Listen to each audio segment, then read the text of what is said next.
There's some background you should have as you start approaching the various videos in this lesson. We're going to go through some of the experience and background you should have that will prepare you for success. On the command line, you should understand a few different things about using the command line. First, you should have some familiarity with using any kind of a text terminal. This could be the Terminal app on your Mac, it could be a DOS prompt on Windows, or maybe you've already used a Linux system before, in which case you've almost certainly seen a Linux command line. You should also know some really basic commands about moving around the system on the command line. This could be changing or creating new directories. Maybe you know how to download files. You should just have some experience with running commands. Some basic programming logic will also help you here. You should understand conditionals, like if statements or case statements. You should understand loops, such as for loops and while loops. You should understand variables and how to assign them. It doesn't really matter what language you know, as long as you have some familiarity with how programming languages work. You should conceptually understand some things about operating system.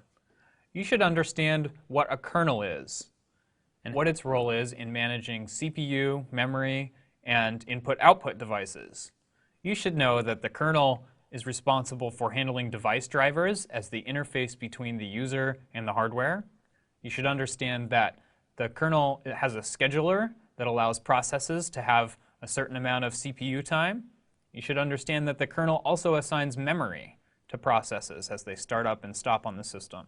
You should know that the kernel mounts and unmounts and manages file systems, which are on devices attached to computers. You should know that the kernel manages the network stack. It is responsible for communicating with the network and is your interface to other systems. Linux is a monolithic kernel. The definition of a monolithic kernel is one single program that contains all of the code necessary to perform every kernel-related task. Now, strictly speaking, very few operating systems are entirely monolithic. Usually things are broken up a little bit. But as a whole, Linux is certainly considered a monolithic kernel. If these concepts don't make sense to you, make sure you go back and learn about kernel and operating system basics. You should have some background in TCP/IP networking.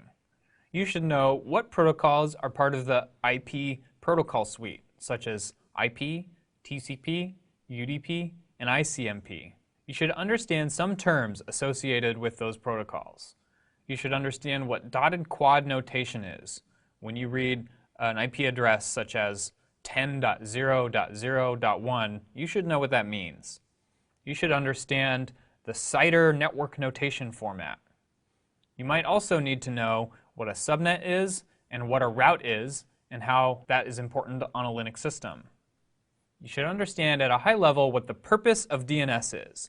Now, DNS is a really complex system and you don't need to understand all of the ins and outs of it.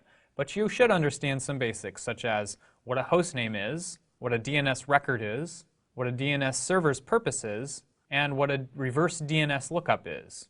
So if you don't understand some things about TCP/IP networking, read an introduction on TCP because it will be useful throughout this series.